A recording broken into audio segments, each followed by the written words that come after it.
Olá, bom dia a todos.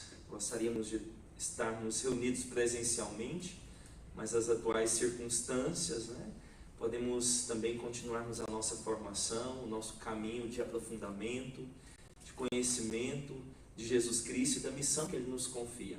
É uma alegria estarmos aqui com saúde, com paz, e assim continuarmos o caminho que a igreja nos propõe nesses últimos dias, nesses últimos anos, na verdade, sobre o discernimento vocacional. Tudo começa com o sínodo, Na verdade, tudo se desenvolve com o sínodo sobre os jovens, a fé e o discernimento vocacional.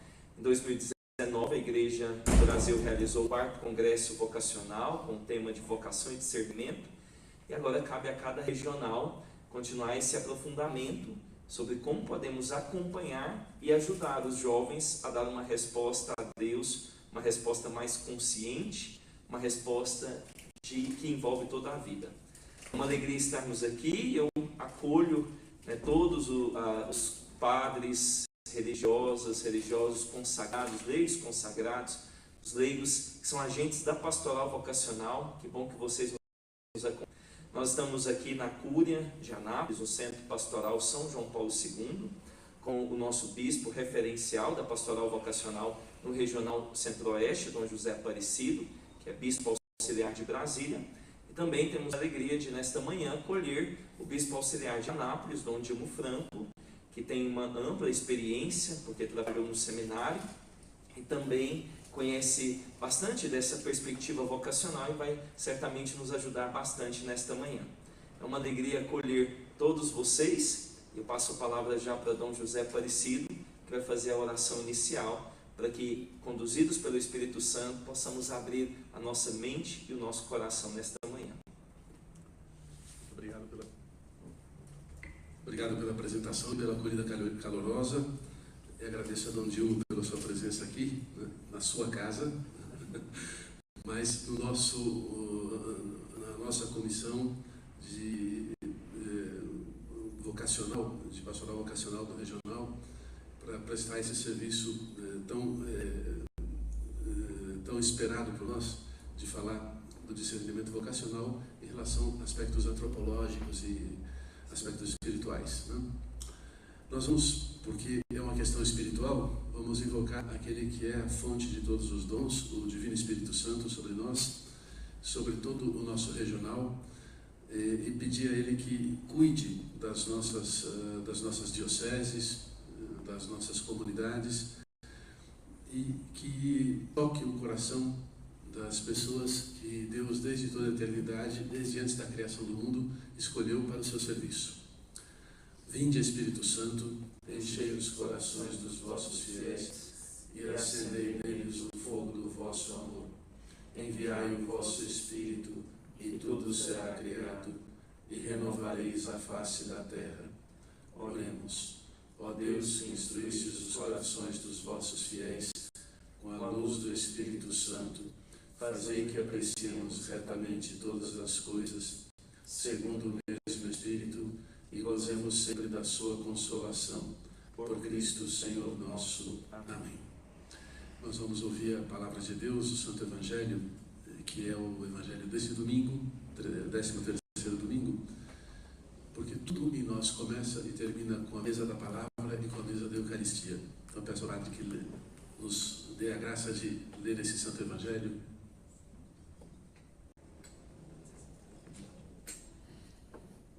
A filha de Jairo e a mulher com hemorragia. Depois de passar novamente para outra margem, Jesus estava junto do mar e uma grande multidão ajuntou-se em torno dele. Veio então um dos chefes da sinagoga, chamado Jairo. Ao ver Jesus, caiu a seus pés e suplicava-lhe insistentemente: minha filhinha está prestes a morrer. Vem, impõe as mãos sobre ela, para que ela fique curada e viva. Jesus foi com ele. Uma grande multidão o acompanhava e o comprimia. Estava ali uma mulher que por 12 anos sofria de hemorragia.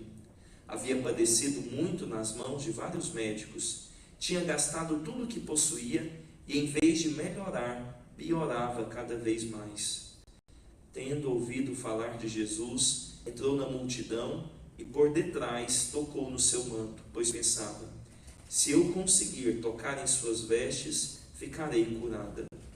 Imediatamente a hemorragia estancou e a mulher sentiu no corpo que estava curada de seu mal. Percebendo que uma força saíra dele, Jesus logo se voltou e no meio da multidão e perguntou: quem tocou minhas vestes? Seus discípulos disseram: tu vês essa multidão que te comprime e perguntas quem me tocou? Ele olhava em redor para ver quem o havia tocado.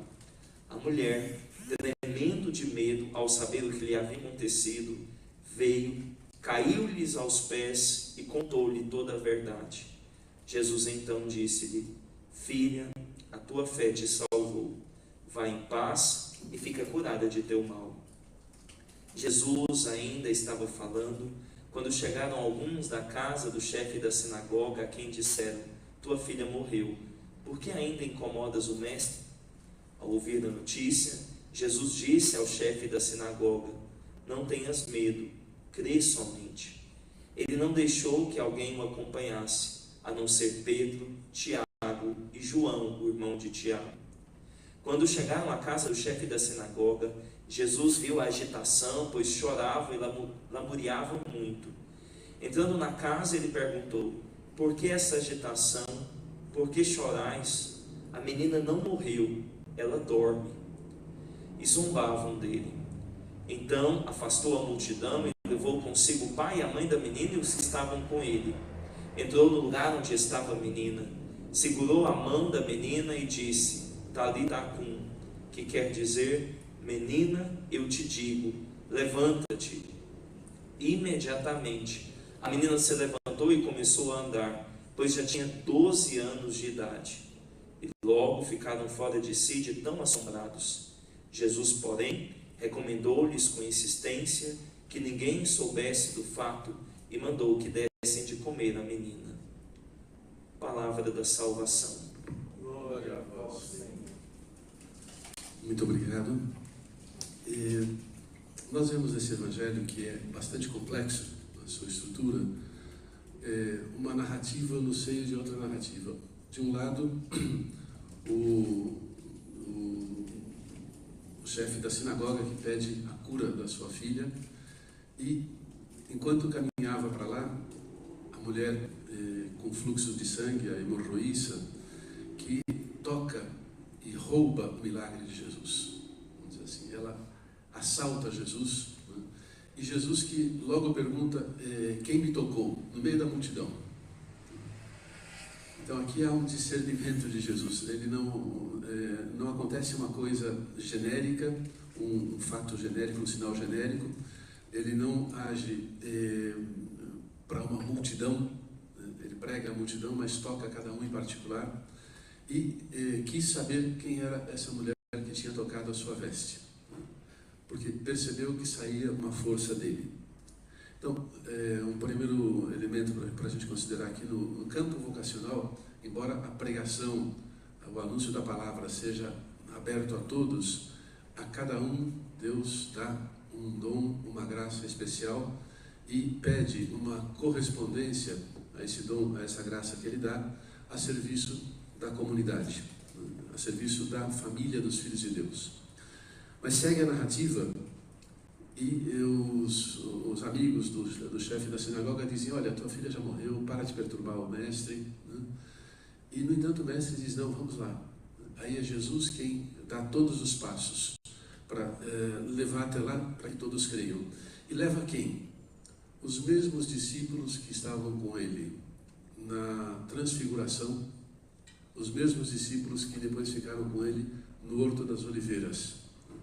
Então é sinal são os três mais próximos que testemunham as grandes coisas que o Senhor faz e que dão testemunho daquilo que de obras e atos de Jesus que tem uma importância, digamos assim, messiânica. Jesus está se revelando o Messias, o Deus de Israel, que se encarnou no meio de nós para que nós tenhamos a vida e a vida plena. Então, nesse Santo Evangelho, nós vemos Jesus que se ocupa de alguém que lhe tocou a veste e que se ocupa de alguém que pede um sinal, que pede uma cura. E nos dois casos a cura acontece pela fé. Da hemorroíça, da mulher interessada que roubou o milagre, digamos assim, de Jesus, e do pai da menina. A fé do intercessor, daquele que que amava aquela menina e pediu com toda a fé ao Senhor que a curasse. Então, de um terceiro, pela intervenção de terceiros. E aqui nós podemos ver duas coisas importantes. É importante a nossa oração, a nossa ousadia, a nossa audácia para tocar Jesus, tocar as vestes de Jesus. E tocar as vestes de Jesus é tocar a sua igreja, a túnica inconsútil de Cristo, na tradição da igreja, vista como na tradição dos padres da igreja e dos santos da igreja, é vista sempre como a igreja de Cristo, que não tem costura e que, portanto, não se rasga, né? A igreja una, santa e católica. Então, em primeiro lugar, tocar a veste de Cristo, estar próximo da Santa Igreja, da nossa comunidade de fé, estar próximos do corpo vivo de Cristo presente na história, do Cristo ressuscitado presente na história, que carrega as marcas da cruz. Tocar as vestes do Senhor significa estar em comunhão com a Igreja. E a segunda coisa, a meditação, ou melhor, a intercessão, o valor da intercessão. Que nós não deixemos de rezar uns pelos outros e para que muitos acolham o chamamento de Deus.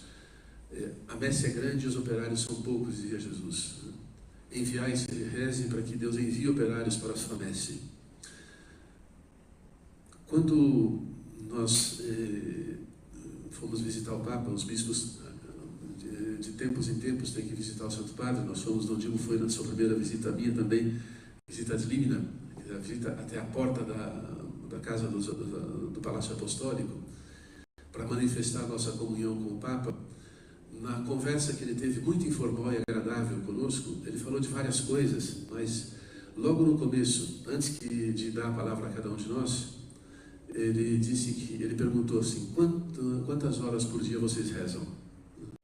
Lembra da pergunta, né, Dom Diego? Ele falou: eu perguntei horas, não quantos minutos, porque o papel mais importante do bispo, a função mais importante do bispo, e aqui eu digo dos padres, né, daqueles que participam do zelo, do ministério pastoral do bispo, é rezar, é conversar com Deus sobre a igreja, sobre o mundo, sobre a nossa história. Então, o nosso ministério pastoral, o grande papel nosso é rezar, a grande missão nossa é rezar. E rezar muitas horas por dia, transformar todas as coisas que fazemos em oração, porque dedicamos os melhores momentos do nosso dia ao Senhor, a oração da manhã e o fim do dia, tendo o primeiro e último pensamento voltados para Deus. E depois, uma outra coisa que o Papa falou, após a pergunta de um dos bispos: qual era o papel do discernimento, do qual o Papa tanto fala, no ministério pastoral e na vida pastoral da igreja? O Papa disse que tudo depende do discernimento, que é separar as coisas, que é distinguir as coisas, simplificar a vida e descobrir a vontade de Deus. E é uma tarefa que depende da nossa vida de oração, de como nós nos aproximamos de Deus, de como contemplamos a ação de Deus, e no caso das vocações, de como alguém que acompanha uma pessoa que considera ter uma vocação específica para o ministério, para a vida consagrada, para algum ministério da igreja, quem acompanha essa pessoa deve ser um contemplativo. Aquele que contempla a ação do Espírito Santo na vida daquela pessoa que vive numa realidade eclesial concreta, num tempo e num lugar muito concretos, não? Vê a ação do Espírito Santo que toca as qualidades humanas daquela pessoa que está em busca da vontade de Deus. E da nossa parte, o discernimento depois, uma vez discernida a vontade de Deus, a prontidão. Se eu conheço, assim que eu conheço a vontade de Deus, prontidão na obediência, na escuta da vontade de Deus e na atuação da vontade de Deus na nossa vida. Isso nos torna eternos, isso dá a nós o conhecimento de Jesus, que é naquilo que consiste a vida eterna, e nos prepara para uma eternidade com o Senhor. A vocação universal dos cristãos é a vocação universal à santidade e ao apostolado, a ser discípulos missionários do Senhor e, portanto, trabalhar aqui na terra com todo o ardor para que nós tenhamos uma eternidade feliz com o Senhor, que é a nossa última vocação. Então, não precisamos ter medo nem da morte. E aqui eu queria dizer uma frase que é comum até na boca de muitos de nós: o importante é ter saúde. Para tudo tem conserto, menos para a morte. Olha, depois de Jesus, até para a morte. Até para a morte. Então, é meio pagão dizer que para a morte não tem conserto. Para a morte tem conserto, e nós temos a vida eterna que nos é garantida pela paixão, morte e ressurreição de Cristo. Vamos pedir à Virgem Maria que nos acompanhe nesse trabalho e que ela, esposa do Espírito Santo, toque também com a sua intercessão poderosíssima a vida e o ministério de Dom Dilmo, que agora nos brinda com essa reflexão tão esperada por nós. Muito obrigado, Dom Dilmo, de novo, e nós estamos com os ouvidos abertos e o coração pronto para acolher a sua reflexão.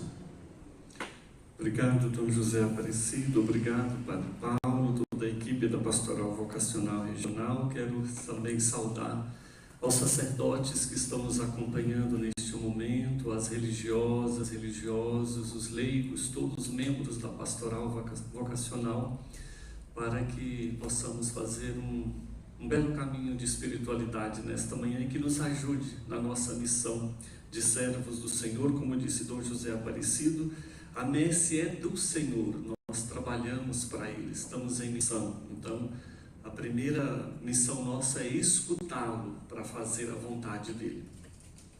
Muito bem, então foi-me pedido para falar sobre alguns aspectos espirituais e antropológicos da pastoral vocacional. O Papa São João Paulo II, na Pastores Dabo Vobis, ele vai dizer o seguinte, que uma autêntica pastoral vocacional nunca se cansará de guiar as crianças, os adolescentes e os jovens para a atração pelo compromisso, para o sentido do serviço gratuito, para o valor do sacrifício e para a doação incondicionada de si mesmo. Então eu quero destacar aqui 3 pontos que o Papa coloca para a pastoral vocacional ficar atenta. Então, incentivar nos corações o sentido do serviço gratuito, o valor do sacrifício e a doação incondicionada de si mesmo. Então, dentro desta palestra, dessa partilha, essa partilha tem como objetivo, e eu vou pedir agora para que possa colocar o slide, que daí você que está em casa pode acompanhar melhor, se der certo, se funcionar. Esta palestra tem como objetivo iluminar as ações dos agentes de pastoral vocacional para melhorar e aprofundar as motivações autênticas que estão na base da decisão dos que desejam entrar para a vida consagrada e lutam para neutralizar aquelas motivações menos genuínas que quase sempre estão unidas às motivações autênticas. Então, lembremos que o Papa pede, para o serviço gratuito, também para o valor do sacrifício e para uma doação incondicional de si mesmo. Então isso está no âmago. O Tintini, ele vai falar muito sobre a necessidade da integração. Quando aqui, eu vou usar muito nessa palestra, este livro aqui do Alessandro Manetti, sobre vocação, psicologia e graça, uma perspectiva de integração. E Tintini fala muito sobre essa capacidade de integração. Porque todos nós, quando vamos seguir uma vocação específica ao matrimônio ou ao sacerdócio, nós temos aquelas motivações genuínas, que realmente brotam lá do fundo, mas pode ter que o contorno ali não seja muito genuíno e que precisa ser purificado. O problema é quando aquelas motivações genuínas estão no contorno e aquelas não tão genuínas estão ali no centro. Aí é a problemática para o segmento desta vocação, onde a pastoral vocacional, então, deve ajudar o candidato a discernir, de fato, quais são as suas motivações genuínas para a vida sacerdotal e ajudar a purificar aquelas menos genuínas, para que as menos genuínas não tomem o lugar das motivações genuínas mais no futuro. Um fato: 3 jovens, 3 irmãos estavam dormindo, todos, né, ali na mesma casa, e durante a noite os 3 tiveram um sonho, e os 3 sonharam a mesma coisa, que no sonho o pai deles aparecia para eles dizendo que atrás de um monte que tinha nas terras deles, tinha um grande tesouro escondido, ao pé de uma árvore. E os 3 acordaram de madrugada. Um olhou para o outro e falou: mas por que acordaram? E viram que tinham tido o mesmo sonho. E mais do que depressa, arrumaram as coisas, pegaram lanterna e atrás desse tesouro. Tinha um grande tesouro, nós 3 sonhamos e nós 3 vamos atrás. Tá bom. 3 da madrugada saíram. E caminharam, amanheceu e eles continuaram caminhando. O dia inteiro caminhando, até que lá por volta das 3 horas da tarde, eles avistaram um monte do sonho deles, aonde ali tinha um grande tesouro. Só que entre aquele monte e onde eles estavam, tinha um abismo, tinha um buraco muito grande e profundo, um buraco muito profundo, mas a largura dele não era tanta. Então, quando os 3 chegaram ali diante daquele abismo profundo, os 3 se entreolharam e disseram: e agora, o que é que nós vamos fazer? Então, olhou e falou assim: eu dou conta de pular. Não pula que você não dá conta. Os outros falaram: não, eu dou conta. E ele, mais do que depressa, tomou uma distância e foi correndo. E correu, na hora que pulou, faltou um pouquinho para ele alcançar o outro lado. E ele caiu. O segundo, vendo que o irmão cair ali, falou: eu pular, e voltou para trás e foi embora. O terceiro olhou para aquele que caiu, olhou para aquele que estava voltando e pensou: e eu, o que eu vou fazer? Ele foi caminhando ali ao lado do abismo, caminhando, né? Foi margeando, até que lá na frente uma grande árvore caiu e fez uma ponte entre um lado e o outro. Ele, com segurança, passou pelo outro lado e chegou ao tesouro que tinha sonhado. Moral da história: aquele que pulou primeiro não levou em consideração o cansaço do dia, da noite toda mal dormida, da caminhada, estava ali com fome, com sede e arriscou pular como que um tiro no escuro. Se der certo, bem; se não der certo, eu pago o preço. O outro, mais do que rapidamente, no primeiro obstáculo, vendo o outro cair, desanimou e voltou atrás. O terceiro fez a pergunta: e eu, o que eu faço? Olhou para aquele que caiu e disse: eu não posso repetir os mesmos erros. Olhou para aquele que voltou para trás e disse: não vou desistir tão fácil disso. Sinto alguma coisa aqui dentro de mim. E foi procurando a solução até encontrar, para passar de um modo seguro e chegar aonde era o seu sonho. O que é que eu quero dizer com isso? A pastoral vocacional, ela tem essa grande missão de ajudar o jovem a não ser precipitado, mas ao mesmo tempo de não ser desanimado, de não ser fraco na sua decisão. Hoje nós temos um problema muito grande, que é a constituição familiar, que não nos ajuda dentro do trabalho da pastoral vocacional. Hoje nós temos jovens no seminário que são provenientes de famílias totalmente desequilibradas. E a gente começa a perceber assim: caramba, mas esse seminarista é problemático. Nossa, mas esse rapaz aqui é problemático. De onde é que vem isso? E a gente tenta trabalhar e parece que a coisa não rende. Aí vamos conhecer a família. Aí quando a gente chega na família, olha para a família e fala: agora entendi por que fulano é assim. Ou seja, geralmente uma família problemática, ela vai gerar jovens problemáticos. E são esses jovens com essa configuração que chegam ao seminário, depois ao sacerdócio. E como vai ser um bom pastor?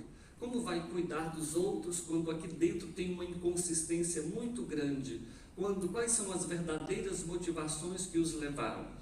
Então, nesse sentido, continuando a colocação do Alessandro Manenti, ele vai dizer assim: as motivações menos genuínas, se não são reconhecidas e tratadas desde o início, podem constituir as premissas para as dificuldades vocacionais futuras. De fato, o homem entra na vocação muito mais por força daquilo que desejaria se tornar do que em força daquilo que é. E quando a gente recebe esse chamado vocacional, de fato é colocado, Deus apresenta um ideal de santidade para nós.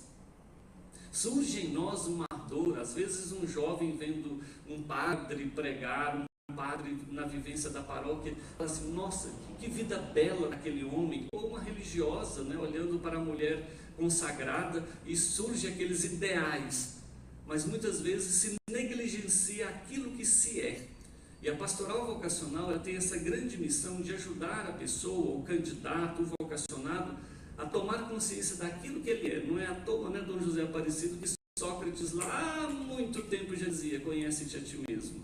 Então, antes de tomar uma decisão para um determinado segmento, conhecer-se a si mesmo, ou seja, as minhas prerrogativas, né, as minhas inconsistências, o conhecer a mim mesmo, a minha história, o meu passado, o meu presente, as relações que eu já tive ou as relações que eu estou tendo, para ver se elas estão condizentes com aquele caminho que eu me sinto chamado e se eu vou dar conta de responder às suas exigências. Pois, por exemplo, o matrimônio tem suas exigências.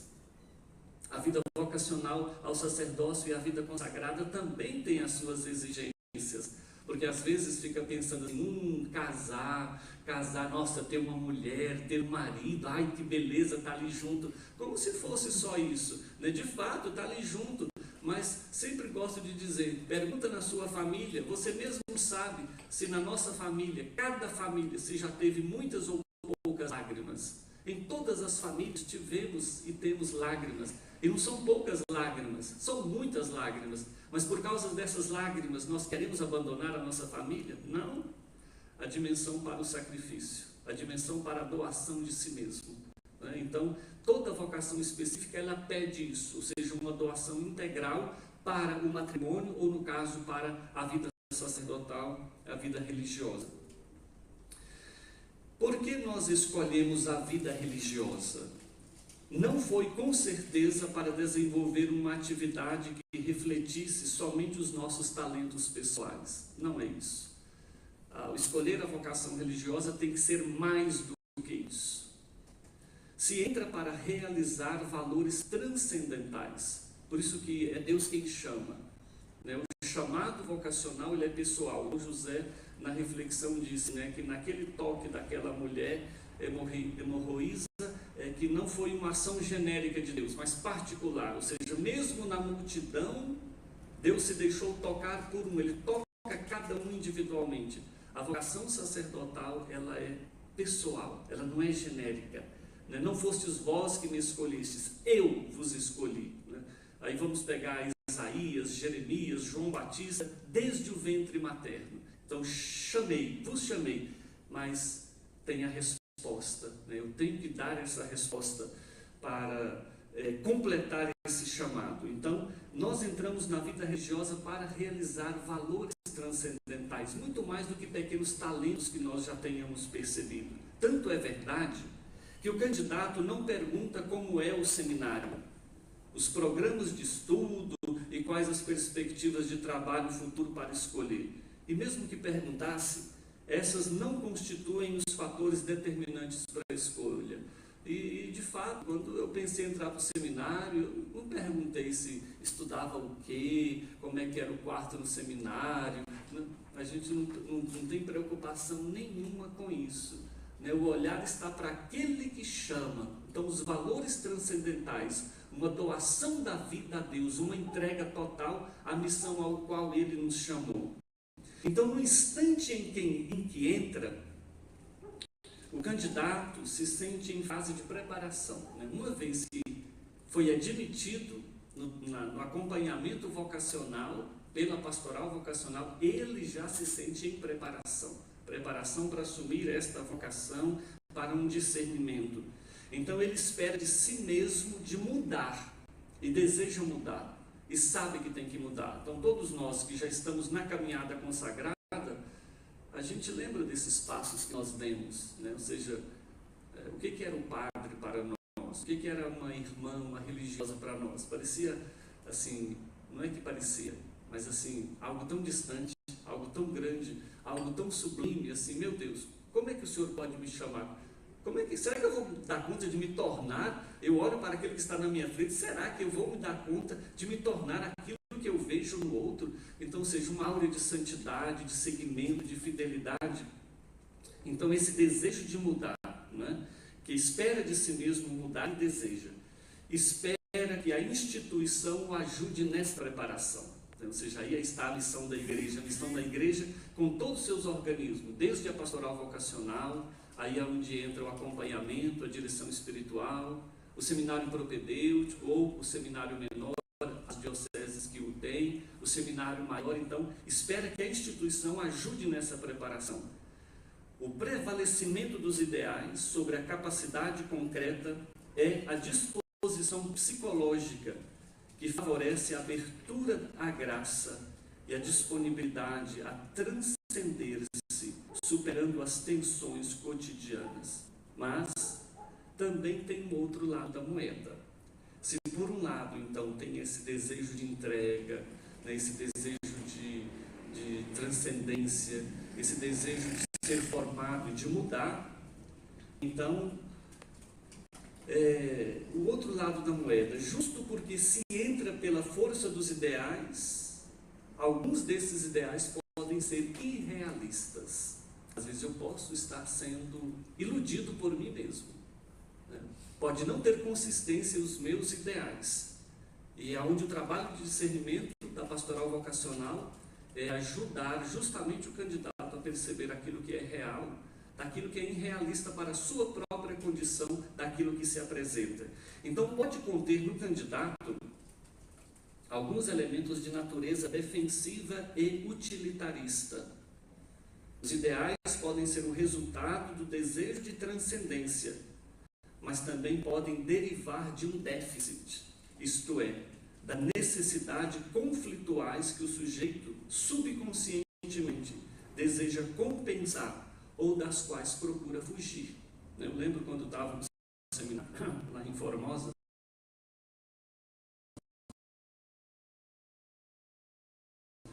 estava lá em Paração, já tinha terminado o ensino médio, aí chegou um homem de bicicleta, mais de bicicleta, e padre João, queria conversar com o senhor. Oh, pois não, parece que o padre conhecia. Pois é, padre, eu estou vindo aqui para falar com o senhor porque eu tomo uma decisão. E o padre, tinha anos na época, ele virou, pois é, eu quero entrar para o seminário. Aí o padre João, meio sem jeito, falou assim, mas assim entrar para o seminário? Ah, padre João, ó, eu acho que eu sou feio demais, mulher nenhuma olha para mim, já tentei, não consegui nada, eu vou entrar para o seminário, então eu vou ser padre, né? Então, ou seja, compensar. Então, já que eu não consigo namorada, já que eu não consigo o que eu quero, eu vou entrar para o seminário, né? Não é bem isso, né? Isso aí é algo irreal, é irrealístico. Isso não é motivação para entrar no seminário. Ou senão, aquela mãe que chegou no seminário e também virou para o padre e disse assim, padre, eu trouxe o meu filho para entrar no seminário. Aí o padre perguntou, mas por quê? Né? Ele está com manifestações de vocação e tudo. Ah, padre, esse menino, olha, dos irmãos dele é o mais preguiçoso, não quer saber de nada, ele fica só no quarto trancado, não conversa com ninguém. Então eu falei para ele, se não quer estudar, não quer fazer nada, então vai ser padre. Opa, peraí. Eu lembro que dessa vez o padre até ficou bravo, né? Eu falei, com razão, né? Porque, assim, o que está chamando a gente? Né? Você já acha que quem está lá é a mesma coisa que o filho dela? Então, dessa maneira, para perceber essas necessidades do sujeito, que são conflitos e que subconscientemente ele pode estar tentando compensar ou está querendo fugir, né? E isso é mais comum do que a gente pensa, né? Como casamento, né? Não é de hoje que a gente escuta os pais dizendo para os noivos ou para os namorados: cuidado para que em casa não tenha uma relação muito difícil, muito dominadora dos pais, e você tenha pressa de sair da sua casa para casar, para se ver livre da sua família. Cuidado, porque você está pulando da panela direto para o fogo. Então é a mesma coisa a vida sacerdotal, né? Porque uma coisa é acender a fogueira, outra coisa é manter a fogueira acesa. Então uma coisa é entrar no seminário, outra coisa é manter-se no seminário, dentro da disciplina. Uma coisa é entrar no sacerdócio, ser ordenado religioso, religiosa, sacerdote, e ser religiosa, ser consagrada, e outra coisa é manter-se a vida inteira com a exigência daquela vocação. Então, uma pessoa que não ama e que não está integrada em si mesma com todos os valores, ela pode conseguir até por um tempo, mas não vai conseguir para a vida toda, porque vai ter consistência, espiritualidade, desejo de mudança. Então, essas inconsistências, elas devem ser começadas a trabalhar desde esse tempo da preparação vocacional. O padre Rula, que é jesuíta, em uma pesquisa, ele disse que os religiosos que entram no noviciado declaram que procuram a obediência, a rejeição das competições e do controle sobre os outros. No entanto, trazem consigo necessidades do subconsciente de autonomia, agressão e dominação. É interessante a gente perceber isso, porque é o ser humano, né? De fato, né? Dom José Aparecido, muito mais do que eu, mas os bispos, né, que já ordenaram em tantos, quantos que já não colocaram a mão entre as mãos do bispo e prometeram obediência, né? E depois, numa simples questão que nós tivemos com essa pandemia, quando os bispos do regional pediram comunhão na mão, né, para evitar a transmissão, obedeceram? E aquele que não é fiel nas pequenas coisas, vai ser fiel nas grandes coisas? Pequenas coisinhas, mas houve uma promessa. Então, e nós não percebemos que isso vai levando a inconsistências, né, nas pequenas coisas também. Então, se apresentam humildes, mas subconscientemente sentem a necessidade de evitar o insucesso, a crítica e o perigo. Então, ou seja, se apresentam humildes, mas na hora que o bicho pega, essa humildade some por causa das inconsistências, de muitas vezes não aceitar quando o superior diz a verdade para ele e sobre ele. As religiosas perseguem a palavra responsabilidade e competência, mas ao mesmo tempo o sentimento de culpa subconsciente as leva a ter medo de tomar iniciativa. Os seminaristas declaram que querem canalizar suas energias a serviço do reino. No entanto, sofrem de uma falta de estima pessoal, que se exprime na vergonha e na pouca confiança em si mesmos. Então nós vamos vendo que estas inconsistências, cedo ou tarde, a pessoa se dará conta das suas perspectivas irrealistas. Sairá da vocação depois ou se fechará em si mesma, ou seja, os dois opostos, né? Ou seja, ou ela vai pular aquele abismo sem pensar e vai sucumbir, ou vai desistir rapidamente. Então, criticando a si mesmo, o seu passado ou os seus superiores. Então, essas inconsistências, e eu diria como o Tintine, né, nós precisamos tomar consciência do que nós somos, do que fizemos, para que nós possamos atuar a partir de agora, ou seja, sabendo do que nós somos e do que precisamos trabalhar e melhorar em nós. Então, o Manente, ele coloca um programa de admissão. Estamos aí, acompanhando? Então, ele coloca um programa de admissão. Então, como a pastoral vocacional pode ajudar os candidatos nessa dimensão de perceber as inconsistências ou falsas motivações para poder responder ao chamamento de Cristo e, ao mesmo tempo, aperfeiçoar, porque às vezes pode ter inconsistências e que podem se tornar consistências depois, né? Um jovem entrou no seminário, por quê? Porque o irmão dele estava no seminário e na festa das famílias que a gente promove, né? Que os seminários promovem, ele foi. Chegou no seminário, ele olhou para o irmão que tinha um quarto só dele e um banheiro. E ele falou: opa, lá em casa eu durmo com meus irmãos e nem tem banheiro no quarto. Ficou olhando, né? Quando foi para o almoço, olhou e a comida aqui é melhor do que lá em casa. Depois olhou que tinha uma quadra para jogar bola, tinha para jogar vôlei, tinha para jogar futebol, basquete, tinha piscina. Isso aqui é bom demais. Mãe, quero entrar para o seminário. E fez o acompanhamento vocacional e entrou. Final das contas, o irmão que estava lá saiu e ele ordenou e é padre. Ou seja, ele entrou por motivações justas no seminário para a vocação? Não.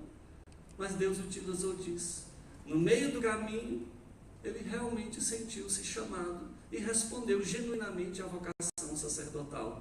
E o outro que estava lá saiu. Ou seja, Deus usa de tudo, né? Porque a vocação é interessante, porque isso aqui o Papa João Paulo II, ele coloca uma coisa interessante para nós, que não podemos perder de vista. Olha o que ele diz na Pastores da Vobis. Certamente, a vocação é um mistério imperscrutável, que coenvolve o relacionamento que Deus instaura com o homem em sua unicidade e irrepetibilidade. Um mistério que deve ser percebido e sentido como um apelo que espera uma resposta nas profundezas da consciência, na consciência naquele sacrário do homem, onde ele se encontra só com Deus, cuja voz se faz ouvir na intimidade do seu ser. Então, ou seja, é algo muito pessoal. Deus, né, de uma maneira irrepetível, mas isso não elimina o discernimento comunitário. Não elimina, porque se de fato ele existe ali entre o candidato e Deus, isso se fará perceber pelos outros, porque nunca é intimista, né? Ele se revela aos outros no seu modo de ser e comportar. Então, como fazer para ajudar o candidato? Para ter uma visão realista, sem nutrir falsas ilusões que se transformarão mais cedo ou mais tarde em verdadeiras desilusões, como ajudar? Uma resposta pode ser esta: elaborar um programa de admissão e de discernimento, não para colocar obstáculos, mas para ajudar a entender que coisa Deus pede ao indivíduo. Então isso é tarefa da igreja. Temos o direito do discernimento? Podemos nós discernir a vocação do outro? Parece que a prática atual parece negá-lo, porque eu já escutei de alguns formadores, de algumas lideranças dizendo: se Deus chama, quem sou eu para dizer não? Então, como se todo aquele que se sente chamado tivesse um chamado autêntico, mas nós esquecemos que é a igreja, quando chama, que autentica aquele chamado, através do discernimento, da preparação, da vivência, do olhar, da direção e etc. Então, ou seja, na prática atual parece que negam, mas muitos fatos, porém, vão contra essa prática. Principalmente se falta o amor próprio e o senso de autonomia. Se aceitamos os candidatos à caixa fechada, o discernimento fica para depois que entrar. E aquilo que pareceu um serviço de caridade, depois pode se tornar sinônimo de julgamento. Muitas intervenções educativas postergadas para o final do noviciado ou para os últimos anos da teologia são interpretados pelo candidato como intervenções punitivas e críticas, e não como ajuda para crescer. São entendidos com suspeita e ressentimento, criando uma barreira de incompreensão entre os candidatos e os formadores. Ou seja, aquilo que antes do ingresso era um programa de formação correspondente às características singulares de cada um, corre o risco de ser visto paulada para tudo quanto é lado no final do período formativo, né? Então é muito melhor nós termos esse critério de aceitação do que agirmos assim: vamos dar uma chance, né? Não tem jeito não. Ninguém tem aquela coragem de assumir o ônus do cargo que ocupa. E sabe que uma das piores coisas de ser formador, reitor e formador de um seminário, não é o dia a dia. Isso é maravilhoso. São as avaliações. Na hora das avaliações. Ou seja, quem somos nós? Fala assim: mas quem somos nós para julgar o outro? Não é isso? Ninguém julga o outro. Não é julgar. Mas aqueles que são colocados ali têm a responsabilidade responsabilidade da avaliação, e a igreja conta com ela, e que seja séria, que seja responsável. Então alguém tem que assumir. Então, ou seja, dentro de um seminário, geralmente a pessoa que é menos querida lá é o reitor. É o reitor. E o reitor nunca pode querer ser querido dentro, ou o superior querer ser querido e amado. Eu lembro de uma mãe que a filhinha pequena, né? A filhinha pequena chegou para a mãe e falou, queria alguma coisa. E a mãe disse não, não. E ela pediu de novo e a mãe disse não de novo. Ela pediu a terceira vez e a mãe disse de novo. E aí então a filhinha disse assim, a senhora é muito ruim, eu não amo a senhora. E pensa, uma filha falar para a mãe que não ama, isso mexe com as cordas do coração da mãe. Mas olha o que aquela mãe disse, eu não quero o seu amor agora, eu quero a sua obediência. Pronto, ou seja, é a obediência e ela vai amar.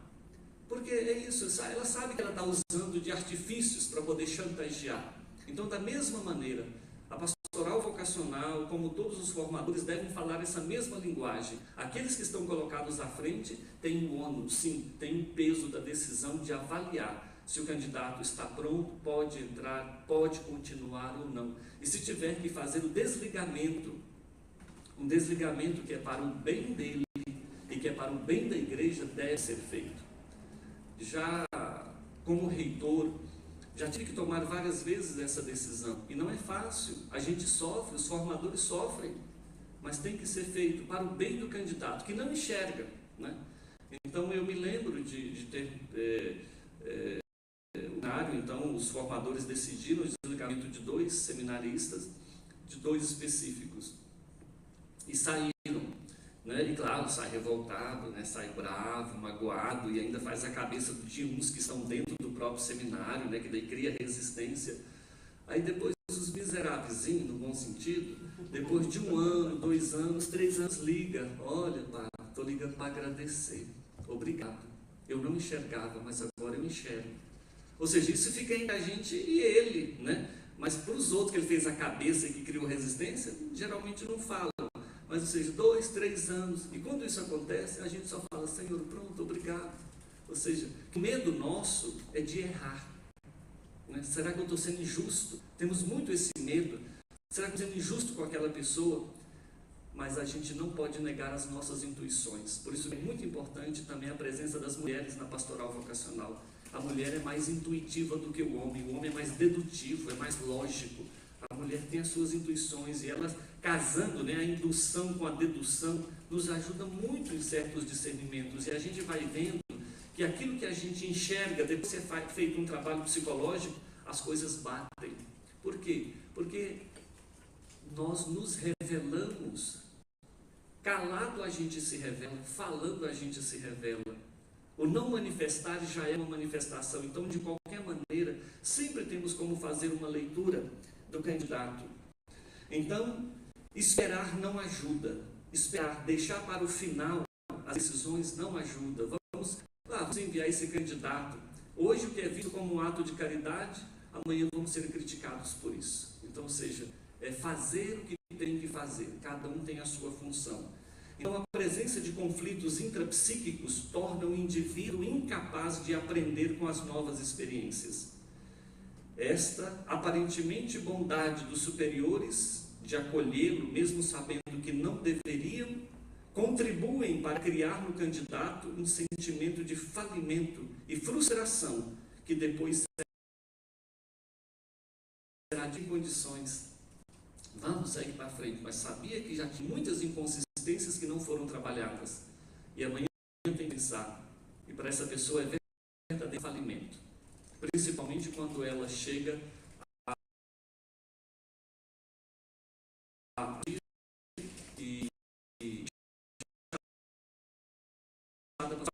da pessoa a uma frustração muito grande, porque são muitos anos dedicados ali. Então, por que demos esperança? Onde é que estava o nosso discernimento para ajudá-lo também a discernir sobre a sua vocação? Então, o primeiro ponto que o Alessandro Manenti coloca é um programa de admissão. Então, tem que ter um programa de admissão. Segundo, como exercitar esse discernimento? Então, esse discernimento ele é para ajudar e não para julgar. Não tem nada a ver com julgamento. É para ajudar. O vestibular não tem os avaliadores, não tem aqueles que avaliam as redações. Então, não é para julgar, você é incompetente, você não é isso. Olha, boa, sua que tem que avaliar. Então, não é medir a vocação, mas ajudar a pessoa a entender que coisa Deus deseja dela. É ajudar a decidir e não decidir por eles. É levá-los a entender que nós falamos da persuasão e da persuasão.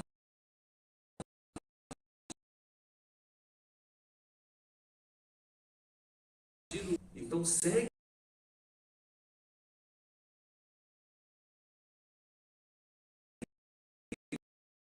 você persuadido de seguir a minha decisão mesmo de sair. Então, que eles decidam de um modo mais responsável e maduro.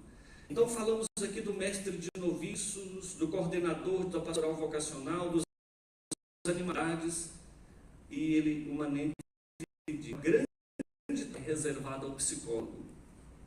O ideal é que seja um sacerdote ou uma consagrada, pois tudo deve ser integrado, isto é, evitar a dicotomia ilusória entre categorias espirituais e psicológicas, como se fossem departamentos separados e autônomos, porque estão verdadeiramente interligados.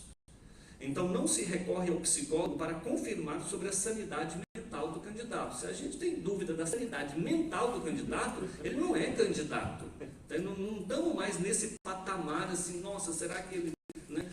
Não é isso, mas para elaborar um programa educativo proporcionado ao candidato singular. Então, cada um tem que ser olhado na sua individualidade e que o ajude no curso dos anos de formação a internalizar sempre mais os valores escolhidos. Então, por exemplo, tem uns que chegam hoje, são muitos, não são poucos, com uma deficiência muito grande no português, e não só no português, na área da intelectualidade, do raciocínio lógico e tudo isso. Então, ou seja, os psicopedagogos hoje têm um trabalho muito grande e tem que estar em plena interação para perceber isso. Então, um programa para cada um, para que ao entrar no seminário, a formação, a equipe de formação já saiba mais ou menos de certas inconsistências, pelo menos aquelas mais grossas, ou seja, aquelas mais visíveis, para saber, é isso aqui, né, de maneira de trabalhar. Então, a equipe pastoral vocacional, para desenvolver bem a sua função pedagógica no processo de admissão, é útil ter presente três critérios. Três critérios, vamos vê-los. O primeiro critério: ficar atento quando pode aparecer sinais evidentes de pessoas não chamadas, de pessoas que não receberam um chamado vocacional. Aquilo que eu comentava antes, às vezes as motivações dela não são genuínas, às vezes está querendo fugir de casa porque em casa é uma situação muito difícil, às vezes não quer ter um relacionamento afetivo e está cansada de ficar sendo cobrada ou cobrado, cadê seu namorado, cadê sua namorada? Então entra para o seminário ou convento, porque daí então já tem uma justificativa, já tem uma capa protetiva, ou seja, ninguém vai perguntar para um seminarista ou para um padre, cadê sua namorada, cadê seu namorado? Né? Por quê? Porque é uma vida religiosa consagrada. Então pode ser conflitos interiores, pode ser medo da vida, medo, pode ser também comodismo, preguiça, não querer trabalhar, enfrentar a vida dura, concorrência, né? Achar que dentro da vida sacerdotal não falta, entre aspas, paróquias, né? Ou dioceses todas carentes de padre, né? Tá, como diz, matando cachorro a grito para ter padre na diocese. Então, de qualquer maneira, então, ou seja, perceber se essa pessoa verdadeiramente manifesta sinais de que não foi chamada por Deus, não tem um chamado vocacional, mas as motivações dela não são genuínas, então perceber imediatamente isso, de que é uma pessoa não chamada. Segundo critério: perceber nos candidatos sinais que mostram que a pessoa está na vocação errada, ajudá-la a discernir, porque às vezes a pessoa vai dizer assim, nossa, eu amo ficar horas e horas no Santíssimo Sacramento, quietinha ali, né? A gente escuta de São João da Cruz que ele gostava de estar mais entre as pedras do que entre as pessoas, mas só que ele nunca deixava de conviver com as pessoas ou de tratar com com as pessoas. Então, de repente, ajudar a pessoa a discernir se de fato a vocação dela é uma vocação ao pastoreio, à vida comunitária na sociedade, ou se é realmente uma vida contemplativa, mais recolhida. Então, ajudar a pessoa para que ela não erre também a sua vocação. Então, é um aspecto interessante também. E se ela é mais dada, por exemplo, ao ensino, à pedagogia, ou se ela é mais à caridade, ou é mais à sala de aula, enfim, as vocações religiosas têm todas essas configurações na qual ele ou ela pode exercer o seu ministério sacerdotal e a vida religiosa. Então, ajudar também nesse discernimento para não entrar numa vocação errada. E terceiro, sinais de resposta prematura, chamado jovem dos sofrimentos e das lutas que fazem crescer os requisitos necessários antes de entrar. De fato, o candidato manifesta o chamado vocacional e que está na vocação correta, porém ainda é muito imaturo. Quantas vocações nós já perdemos porque apressamos a entrada, porque aceitamos a entrada antes da hora? É tipo, o que é que eu vou dizer? Aquela goiaba, estamos no tempo de goiaba. Você vê aquela goiaba grande ali, um pouco grande, né? E você olha para ela, está madura ou está verde? Mas parece que está madura. Mas se eu não pegar, outro pega. Se eu não pegar, se eu vier para o seminário, ele vai para outra instituição e eles vão pegá-lo. Vamos pegar logo. Ela que pega, o que acontece com a goiaba? Está durinha, está verdinha ainda, não deixou ela fofar. Pronto. Perdeu. A vocação desanima, sai. Por quê? Porque ainda não era hora. Perceber se o candidato tem que ter uma vida de trabalho lá fora, da dureza da vida, para depois valorizar mais também dentro da própria igreja e valorizar os outros, conviver mais, enfim, ter maturidade, né? Para que as suas inconsistências possam ser sanadas.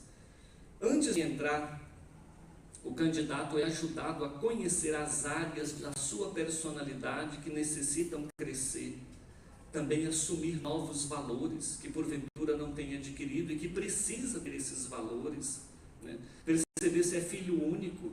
Geralmente filho único é muito egoísta, vai ter muita dificuldade depois na convivência comunitária, tudo é meu, depois também dentro da própria comunidade, como pastor ou como religiosa. Então, a configuração familiar, a bagagem que cada um traz, isso a pastoral vocacional precisa discernir. Então, assim, claramente a gente vê que a pastoral vocacional, ela tem que conhecer a família do candidato, ela tem que conhecer, tem que ter um diagnóstico, tem que ter um raio-x. Sabe que eu falava isso, Dom José Aparecido, até nas catequistas, assim, olha, pelo menos 2 vezes por ano, se não der 2, pelo menos 1 vez por ano, visita a família dos seus catequizandos para conhecer, né? Porque muitas vezes você não entende o porquê que aquele menino é tão difícil, esse, aquilo, indo na família e vai criando esse laço. Então, da mesma maneira, a pastoral vocacional precisa conhecer a configuração familiar do candidato, porque às vezes a gente vai reclamar do jeito de uma pessoa, né, de um jovem. Nossa, isso é maldade, é má índole dele e tal. A gente começa a pensar isso. Aí vai lá na família, a hora que vê o pai, é cópia e xerox do pai. Agora entende por que ele é assim. É igualzinho o pai, ou é igualzinho a mãe. Ou seja, é algo que não é maldade. Então, por isso é importante esse conhecimento para ajudá-lo a assumir novos valores ou assumir novas posturas. Então, é serviço de clareza e de caridade, verso a quem deseja se consagrar a Deus. E tal clareza produz resultados positivos, não somente em quem bate a nossa porta, mas também naqueles que já estão no caminho conosco. Quando os membros de uma comunidade sentem que são guiados, corrigidos, amados, eles mesmos encorajam os outros a entrarem, porque vê a seriedade da instituição e que ajuda, que estende a mão quando a pessoa quer. Opostamente, quando os membros da comunidade percebem que os superiores nem tentam mais a fazer propostas educativas claras, mas gratificam os poucos que têm por medo de perdê-los, nasce um clima de frustração. É inútil que eu me esforce para crescer, porque somos aprovados do mesmo jeito. É o que virou as escolas nossas, né? Passando, reprovando ou não, tirando nota suficiente ou não, empurra empurra para frente, né? Aí chegam na faculdade, nos seminários para fazer filosofia, teologia, com uma ortografia péssima, que você não entende, e depois uma capacidade de raciocínio que também é mais confuso do que um angu de caroço, ou seja, inconsistências que vieram da base, que de repente chegam agora no limiar, e o que fazer com isso? Então, de tal maneira que a pastoral vocacional deve, de fato, né, encorajar aqueles que já estão. Um modo de fazer pastoral vocacional é desenvolver um forte discernimento inicial e um claro programa de formação. Aqueles que já estão conosco se tornarão a fonte daqueles que virão a bater na nossa porta, porque já foram formados, então eles já estão dentro do processo formativo. Eles mesmos já ajudarão os outros com o seu testemunho, os mais velhos ajudando os mais novos. Ponto 3. Então aí exige da pastoral vocacional uma seleção mais rigorosa. Então não é um problema de quantidade, mas é de qualidade. É o que nós sempre falamos nas nossas comunidades religiosas. Não é um problema de recrutamento, mas é de seleção. É preciso um grau de requisitos sem os quais não será possível entrar. Então eu gosto de fazer a comparação com o salário mínimo. É o mínimo. É o mínimo, mas não é para limitar o máximo. Se tem condições de pagar o máximo, tem que pagar. E abaixa daquilo, porque já é de miséria. Senão teria gente aí pagando R$300 salário mínimo, se deixasse, ou menos. Então é para garantir o mínimo. Então, de tal maneira também, tem um mínimo exigido para ser admitido. Tem que ter um mínimo. Não é qualquer um que serve. O mínimo. Mas não é para limitar, mas é para limitar, garantir pelo menos as mínimas qualidades para que dê conta de exercer o seu ministério no futuro. Não se iludam com as vocações, né? Pensando que já são maduras. Podem ser uma fuga de realidades difíceis, medo da competição do mundo do trabalho, medo do mundo afetivo e etc. Então não é só porque aparecem mais vocações adultas em determinados momentos da nossa caminhada de igreja que já devem ser acolhidas. Qualquer que seja, precisa saber perceber desde o início os sinais que renderão vulneráveis os ideais que trazem consigo desde o início. Então não interessa se é jovem ou vocação adulta, tem que ter o mesmo processo para perceber as inconsistências. Ponto 4 e último, preparar novos educadores, formadores que superaram em si mesmos as inconsistências, as nossas inconsistências. O Dom Patrão, responsável pelos seminários do mundo, ele falava isso, né? Que todos nós trazemos em nós coisas. Se nós voltássemos para o seminário, poderíamos fazê-las melhor do que quando fizemos em nosso tempo, por falta de maturidade, falta de motivação, desinteresse, e que muitas vezes ficaram lacunas. Então, ou seja, essa constante formação permanente, né, que tanto a igreja fala, de uma formação para a vida toda, e que nos ajudem a superar essas inconsistências, para poder então ajudar o outro a perceber. Aí a gente pega a figura então do profeta Elias e de Samuel, né? Ou seja, Samuel não entendia muito bem o chamado ali, mas ele já tinha vencido essas inconsistências de perceber e discernir a voz de Deus, e leva Samuel então a entender: fala, Senhor, é o teu servo que escuta. Mas só foi capaz de fazer isso porque tinha uma pessoa que já não tinha mais essas inconsistências para ajudá-lo a perceber. Então, não só detectar, mas também ajudar, né? E dentro desse caminho da pastoral vocacional, aí depois nós entramos para o seminário propedêutico e depois para o seminário maior, tem um exemplo interessante que nos leva a dizer assim, por exemplo, vamos supor, a fase inicial da formação do candidato, né? Às vezes aquele que está na frente vai dizer assim: nós encontramos o modo perfeito de fazer pastoral vocacional. Pronto.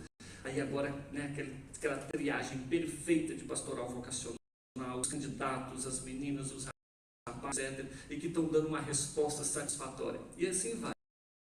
Chega lá no nível de ano, no final da formação, o formador não estão mais respondendo. percebe que não está dando conta de fazê-los crescer ou de ativar neles novos dispositivos que os ajudem a crescer na vocação e a responder com gratuidade, com sacrifício, doação de si mesmo.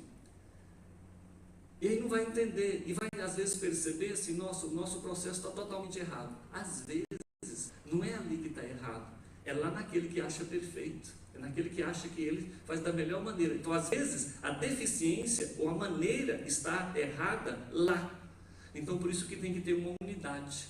Ou seja, uma unidade desde o processo inicial até o processo final. Ou seja, é muito importante esse diálogo, né? Nós estamos recebendo vocações do propedêutico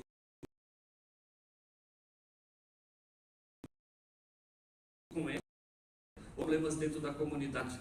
Então agora precisamos olhar essas e essas características. Então, ou seja,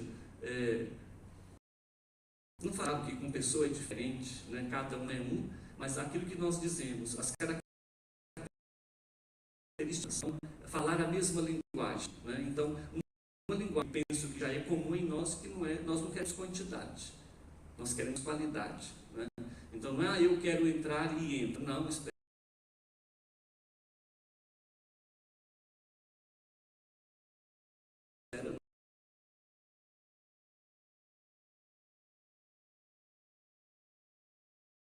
Configuração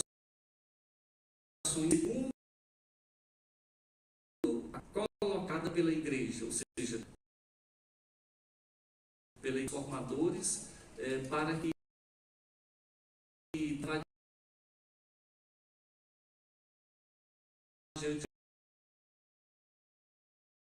idêutico e naturalmente depois subsequencialmente responder às exigências do tempo da etapa discipular, filosófica, criativa, teológica também, e depois ser um bom pastor. Mas começa onde? Lá na base. Se faltar a base, o telhado cai, mais cedo ou mais tarde, né? Vai rachar as paredes. Então essa base é fundamental. Bom, eram essas palavras que eu queria partilhar. Espero que tenha correspondido àquilo que foi solicitado pelo regional. Muito obrigado. Nós agradecemos, Dom Dilmo, pelas observações, né? E como de praxe, né? Vamos passar por algumas perguntas, né? Agradeço de coração essa exposição que nos iluminou bastante, né? O senhor falando, eu me lembrei, né? Tem muitas pessoas antigas aqui na diocese que citam essa frase como se ela fosse de Dom Manuel Pestana, de verdade, mas dizem que eles são bonzinhos que não servem para nada, né? E às vezes as nossas equipes, esses meninos são bonzinhos, né? São tão fracos, pensam, não, esses têm que ser sacerdotes, né?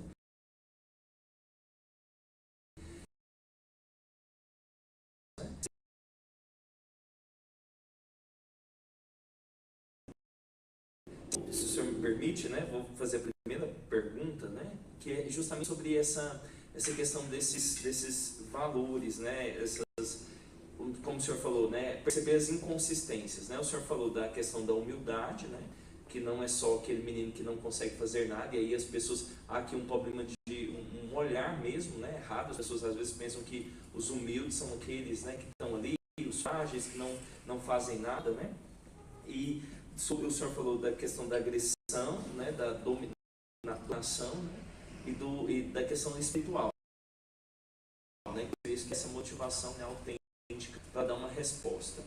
Hoje, né, assim, na nossa realidade, os critérios, né, seriam esses? Teria mais algum outro que o senhor acredita que seja importante, né, para olhar? Por exemplo, uma vez eu me lembro que, acompanhando uma formação do regional do Ceará, o Dom Gilberto Pastana, ele defendia, que foi agora nomeado para São Luís, ele defendia que os candidatos já tivessem uma experiência de trabalho, porque ele disse, quebra um copo no seminário, quem nunca trabalhou não sabe, não, só vai lá, pega outro copo, compra outro.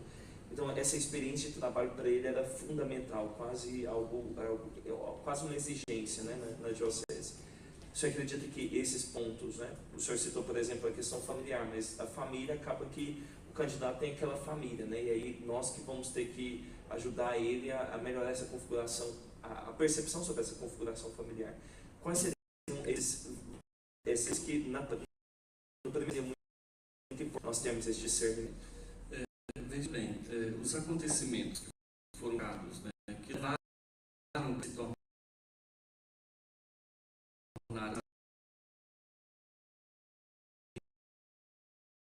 não determinam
enviado porque a equipe viu e percebeu que ele não tem ainda as condições necessárias.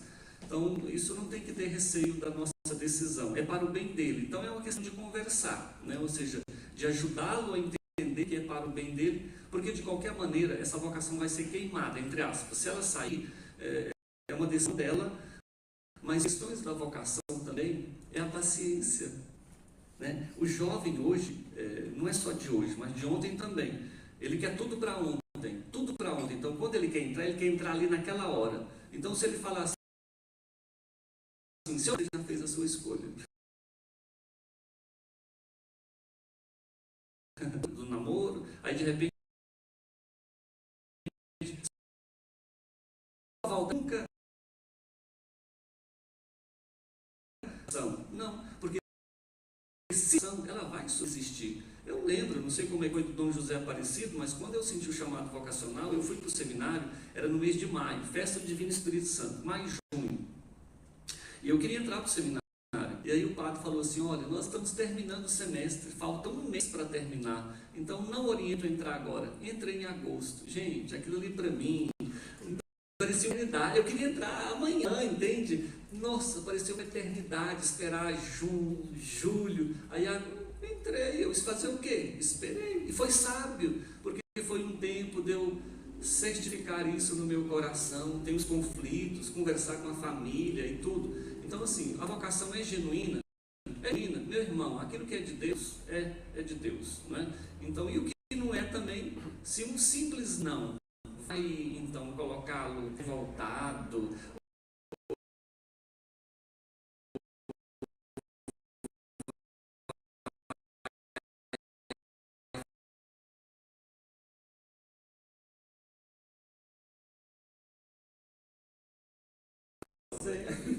Tem uma pergunta aqui do seminarista João Vitor, o DDD é de Brasília, não sei se é de Brasília 61.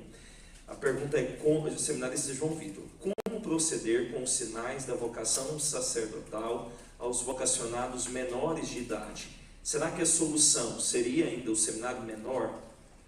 João Vitor, obrigado pela pergunta. Isso aí é inquietante, né? Porque aí nós temos várias linhas de pensamento sobre isso. Então já temos algumas dioceses que já não apostam mais no seminário menor, devido a pouca resposta. Outros continuam seguindo no seminário menor.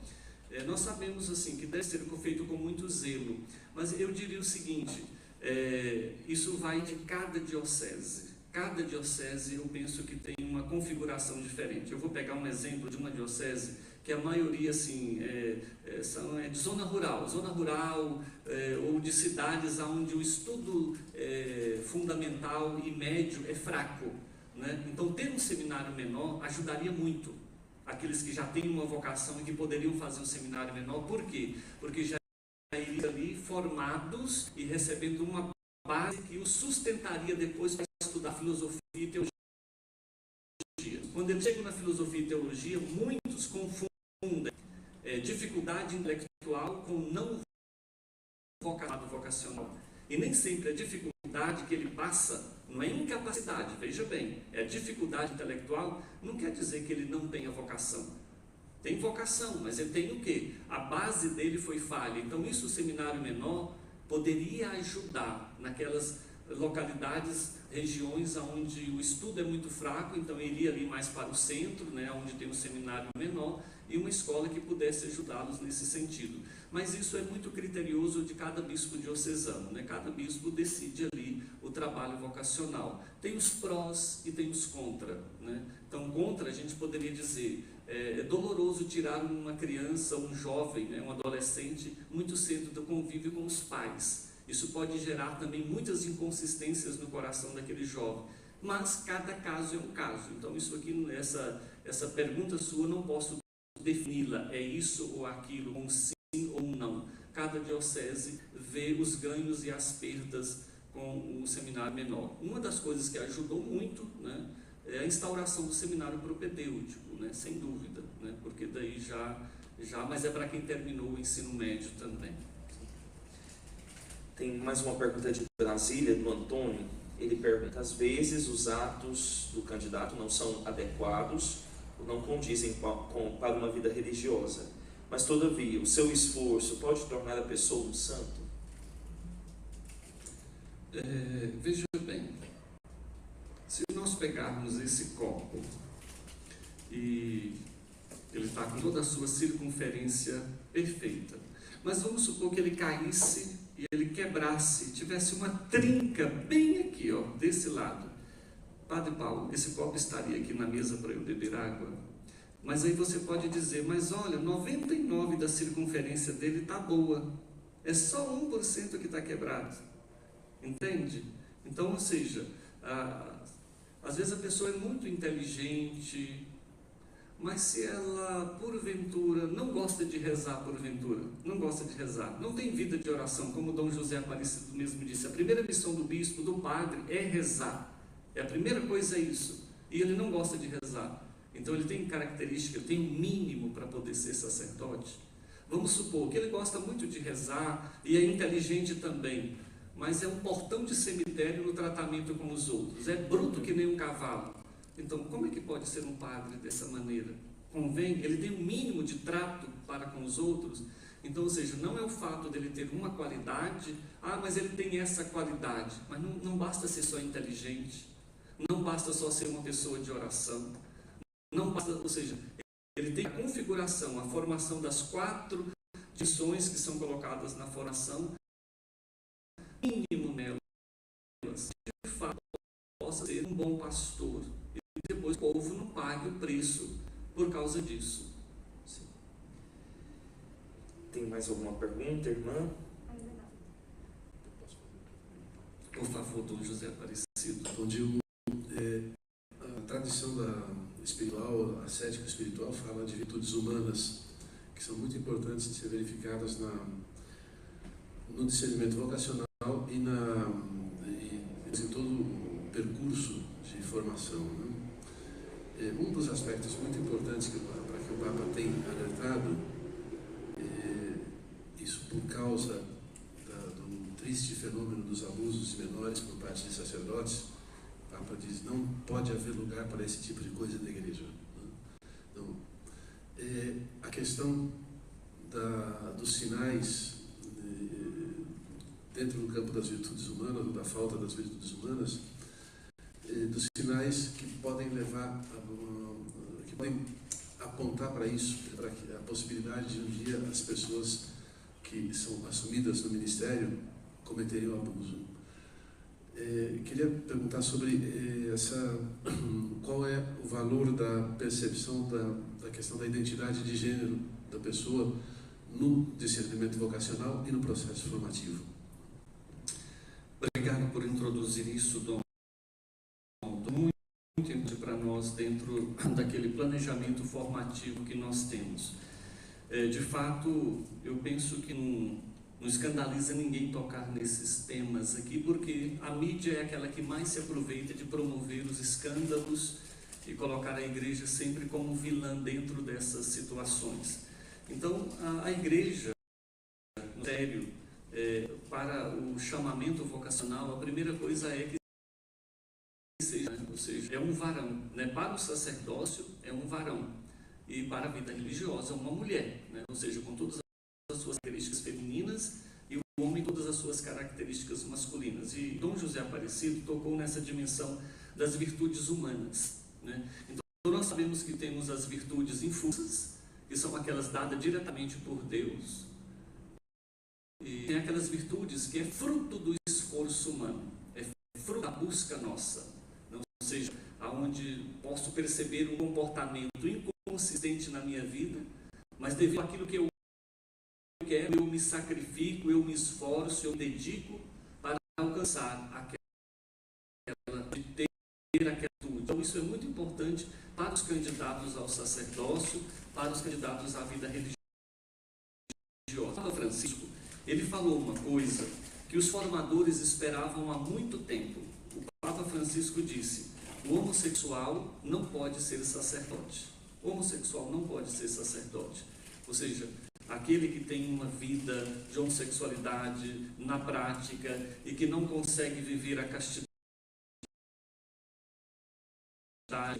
É importante a pastoral vocacional estar atenta a esses aspectos dos candidatos, tanto homens quanto mulheres, e ajudá-los justamente a perceber essas inconsistências. Quando colocava naquela dimensão de que entrar no seminário ou no convento muitas vezes pode ser uma fuga e não um verdadeiro chamado, muitas vezes também pode esconder esses traços, aonde confrontar a minha vida, eu não quero confrontar essa dificuldade, então eu vou para o seminário, vou para o convento, ou seja, eu vou ali como uma fuga para me esconder. Mas como dizemos, aquilo ali é apenas uma bomba relógio, é uma bomba relógio, é só uma questão de tempo, porque vejamos bem o quão inconsistente se torna. Como posso, né? Se a pessoa ela tem a sua tendência homossexual, é a mesma coisa de colocar uma, desculpa a comparação, mas de como colocar uma raposa no galinheiro, né? Ou seja, aquele homem vai para um lugar onde só tem homens. E se no caso da mulher, ela vai para um lugar que só tem mulheres, isso vai ajudá-la a superar as suas dificuldades? Ou seja, muitas vezes pode-se buscar isso até como uma forma de punição. Em que sentido? Eu não aceito isso na minha vida, então eu vou me consagrar, eu vou me submeter a isso, mas essa motivação ela não é suficiente para ajudá-lo a viver a virtude do celibato, da castidade, do amor ao próximo por toda a vida, porque em um determinado momento estoura. Somente quem caminha no amor que não se cansa, quem caminha no amor não se cansa, mas se não tiver amor, tudo se torna pesado, tudo se torna pesaroso. Então, o candidato ele tem que ter essas características também, né, que Dom José colocava. A busca das virtudes, de crescer nas virtudes. Como Dom José? Busca realista de crescer nas virtudes. Busca realista, e não simplesmente basta o ideal, né? Ou seja, desejar é uma coisa, concretizar outra. E dentro desse trabalho, na pastoral vocacional, a pastoral vocacional ela é capaz de perceber quando o candidato ele é transparente,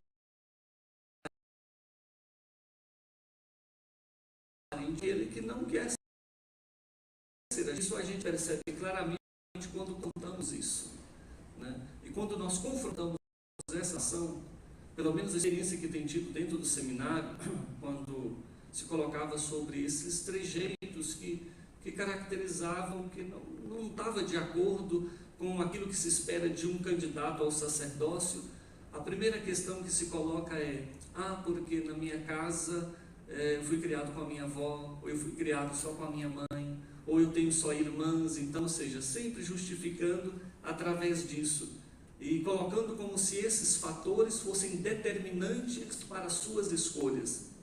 E depois a gente vê que esses rapazes, muitos saíram do seminário ou foram convidados a deixar o seminário e lá assumiram tranquilamente, publicamente, uma vida homossexual. Então, ou seja, enquanto eu estou dentro do caminho vocacional, esconder. E uma vez que eu já estou fora, então ali eu me revelo. Então, sinal de que nunca se revelou enquanto estava formativo. Por isso nunca pôde ser ajudado, né? Então, isso é uma característica que a pastoral vocacional está de olho, porque daí entra assim: eu não quero assumir esse peso, eu não quero assumir essa responsabilidade de dizer para esse jovem: olha, aqui não é o caminho para você. Aí manda para o seminário, né? O seminário é que se vira, né? Eles que vão ver, tenta ajudar, mas já viram que tem as inconsistências, que muitas vezes, como disse o Papa, elas são de raízes, né? Ou seja, são entranhadas. É da personalidade da pessoa que foi configurada, se deixou configurar assim, ou nasceu com essas tendências e que agora se torna muito difícil. Então vai fazendo um caminho no seminário.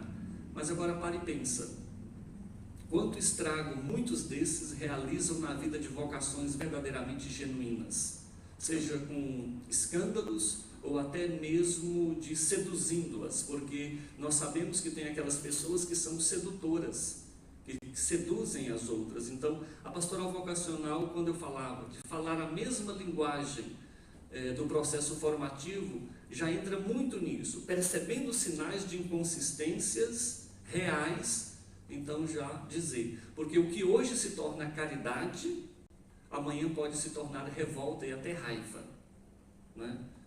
Para com os formadores, superiores, bispos, etc. Muitos se tornam até vingativos. É um zelo que a gente tem que ter, temos que cuidar, e a caridade é dizer a verdade, né? No momento certo. Então, não deixar assim: vamos fazer um ato de caridade e deixar seguir para frente quando sabemos que não deveria. Isso não é ato de caridade.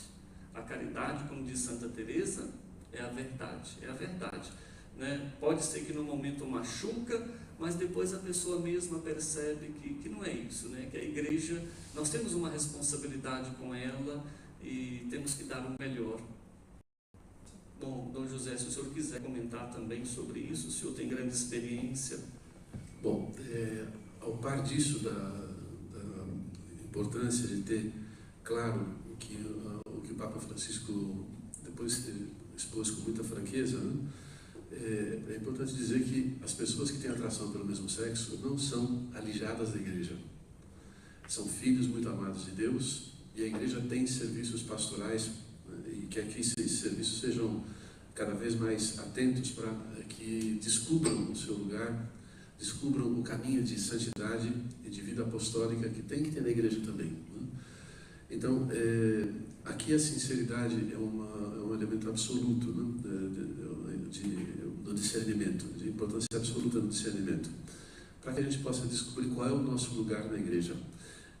E depois, onde colocou esse aspecto que eu provoquei da identidade de gênero, da homossexualidade, da atração pelo mesmo sexo, mas há também algumas outras características de dificuldades com relação à sexualidade humana, à afetividade, que devem ser consideradas, algumas inclusive como impedimentos para a entrada no seminário e na vida consagrada, né? A incapacidade de domínio de si, com a ajuda da graça de Deus naturalmente, nesse campo, seja no campo da sexualidade ou da afetividade, e repito, não precisa ser só no campo sexual.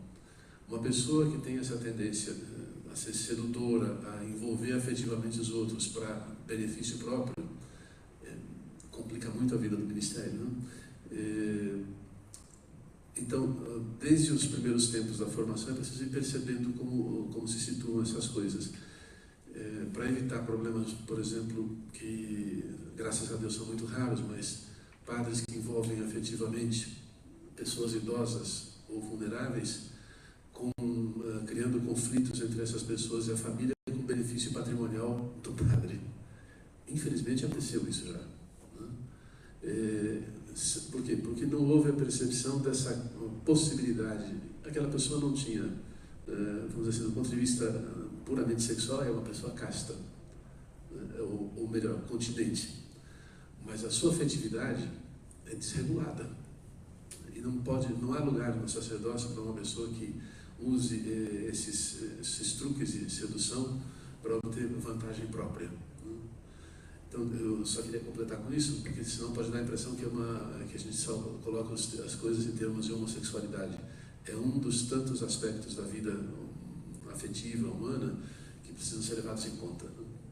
Obrigado, essa colocação, Dom José. E assim, o senhor falando me recorda de outro ponto importante também para a pastoral vocacional. Pessoas que são dependentes afetivamente dos outros, que não dão conta de ficar sozinhos, que não dão conta de ter momentos de solidão, de silêncio, que sempre tem que estar grudado com alguém, nunca se vê sozinho, sempre tem que estar alguém. Aí forma como que uma simbiose, que é um relacionamento doentio, né? E o risco é justamente esse de ele, que é dependente, encontrar de alguém que gosta de ter alguém dependente. Então aí forma aquela união, aquela amizade doentia, simbiótica mesmo, né? Então, essa capacidade de viver a sua solidão. Então, sempre essas inconsistências, a pastoral vocacional deve ir vendo, né? E depois, claro, mesmo que não seja uma coisa que se configure concretamente, mas os indícios já estão lá. Isso é passado para frente, que depois pode se concretizar ou não. E a pastoral e o próprio seminário também propedêutico saberá conduzir bem essas situações. Mais uma pergunta de um seminarista, o Marcos de Formosa. Ele pergunta qual a estrutura da missão de uma pastoral vocacional.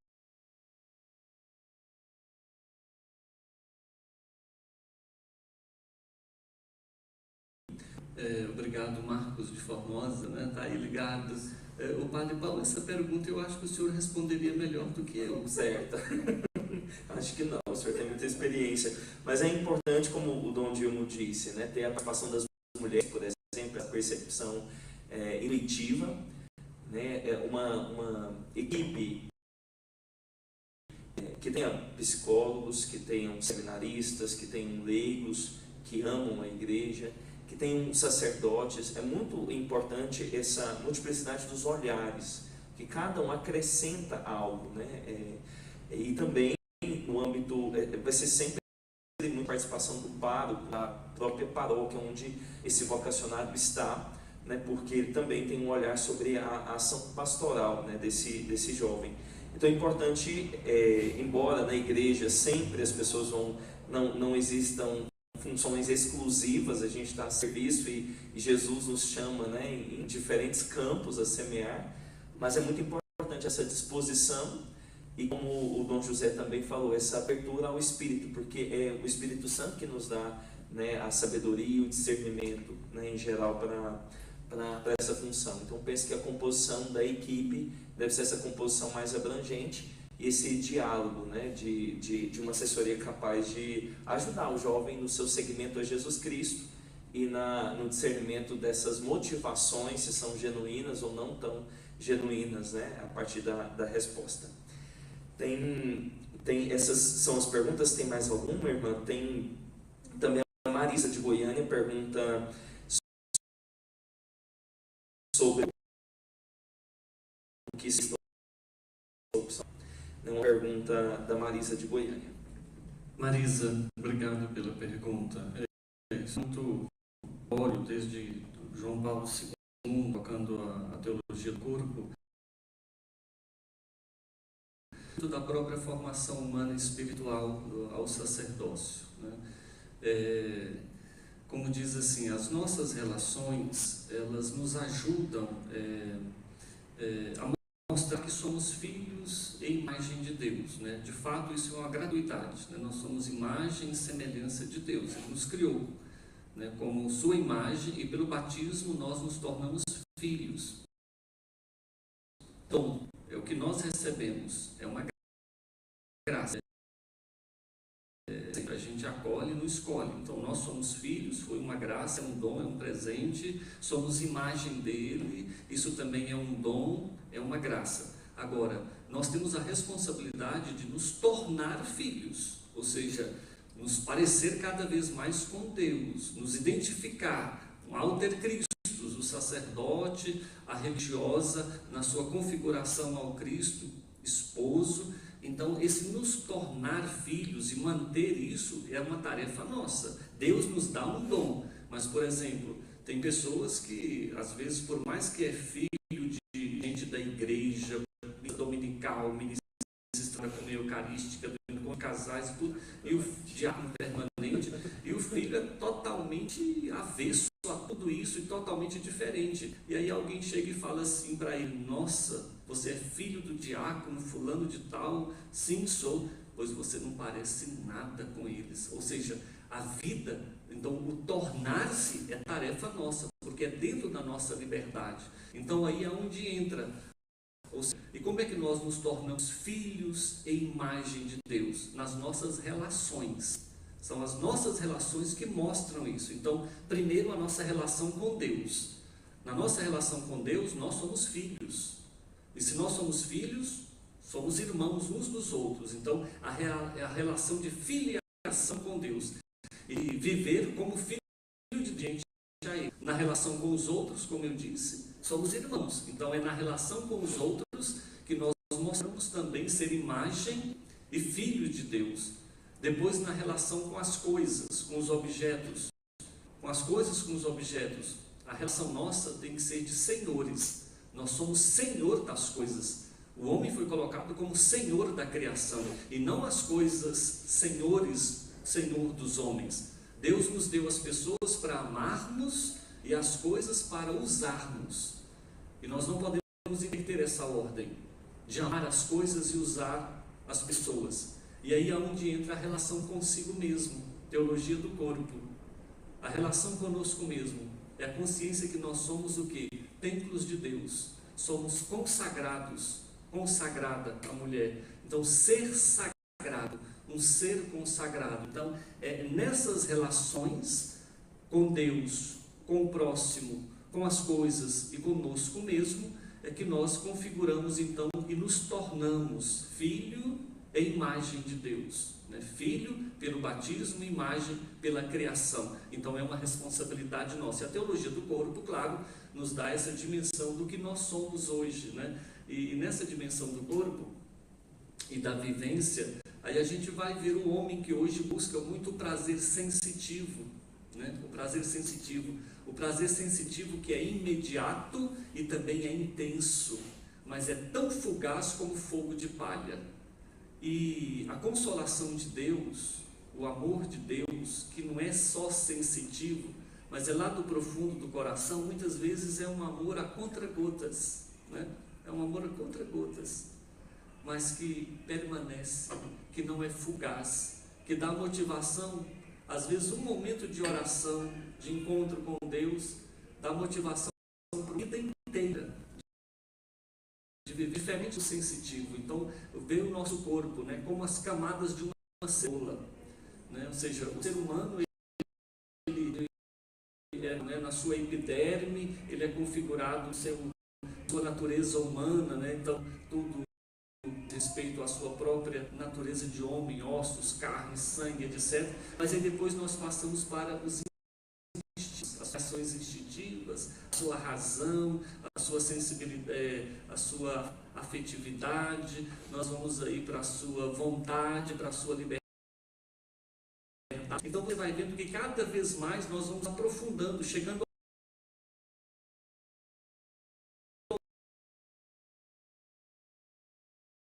ao ser mais profundo,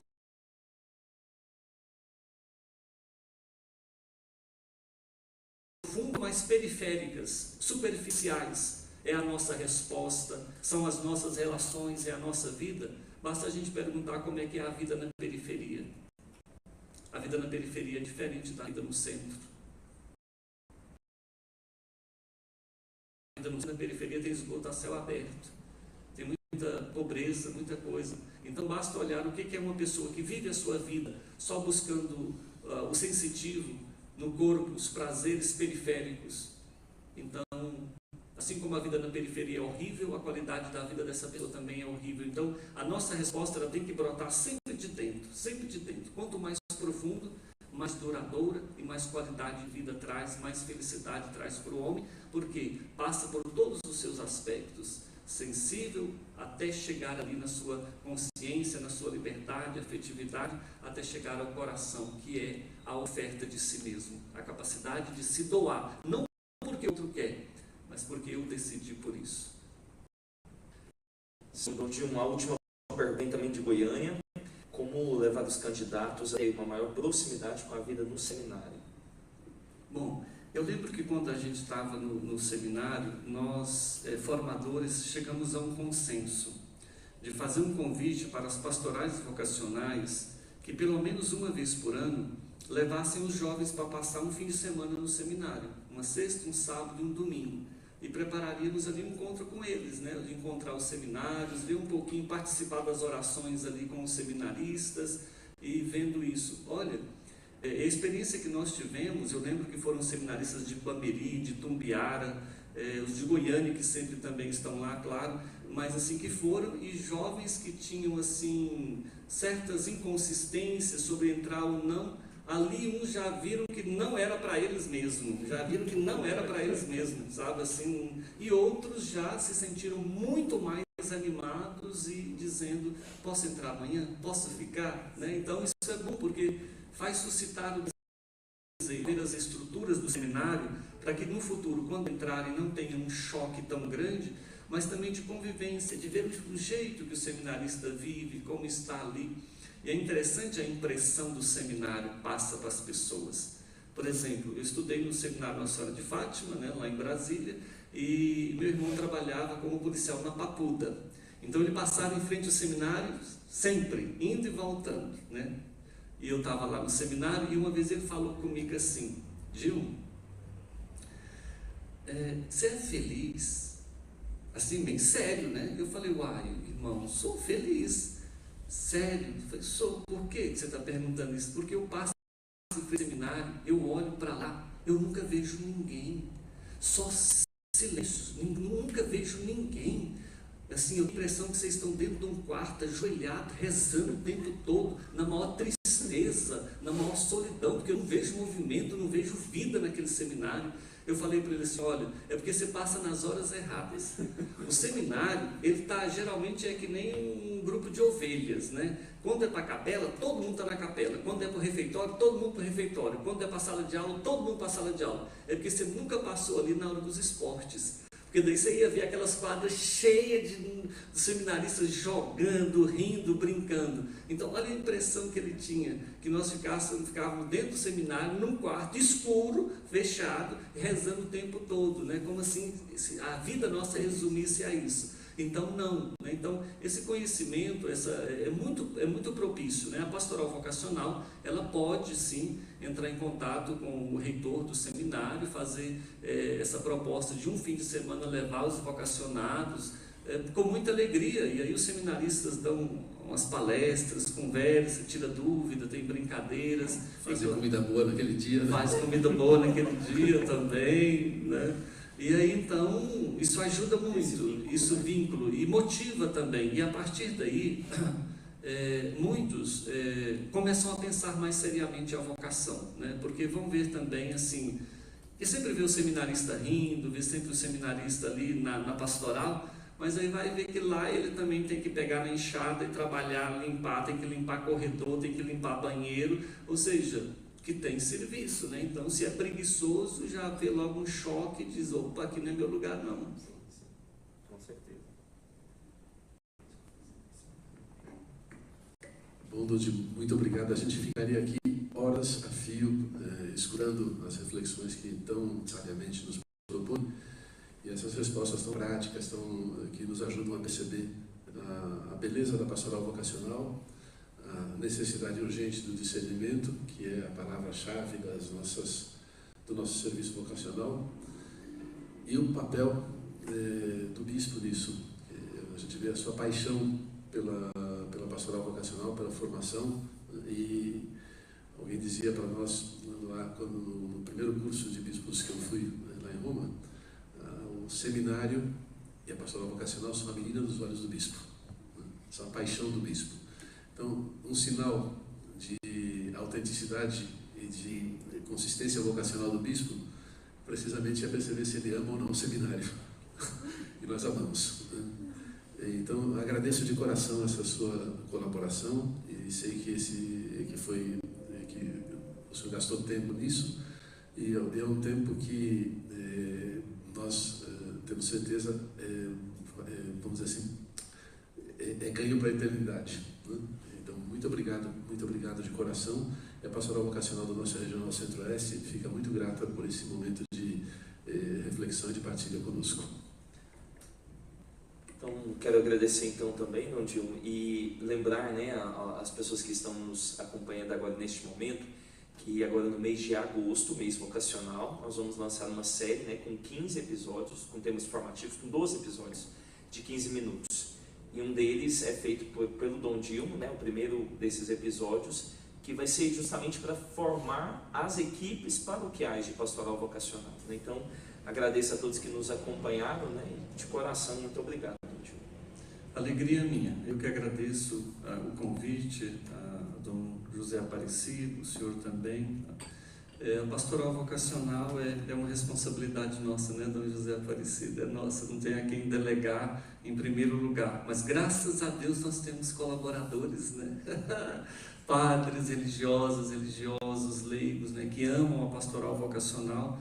E rezemos pelas vocações, né? O primeiro passo é esse, né? Instituir nas paróquias, nas dioceses, sempre e constantemente a oração pelas vocações sacerdotais. Agradeço e peço perdão pelas minhas inconsistências, né? Mas como diz, estou aqui para servir e para ajudar, né? O que eu puder, sempre podem contar comigo também. Obrigado. Então nós vamos encerrar essa transmissão e daqui 5 minutos, né, vamos iniciar a reunião com os coordenadores diocesanos, né, sobre o mês vocacional, sobre as outras atividades da pastoral vocacional no âmbito do Regional Centro-Oeste. Glória a Deus, glória ao Pai, ao Filho e ao Espírito Santo, como era no princípio, agora e sempre. Amém.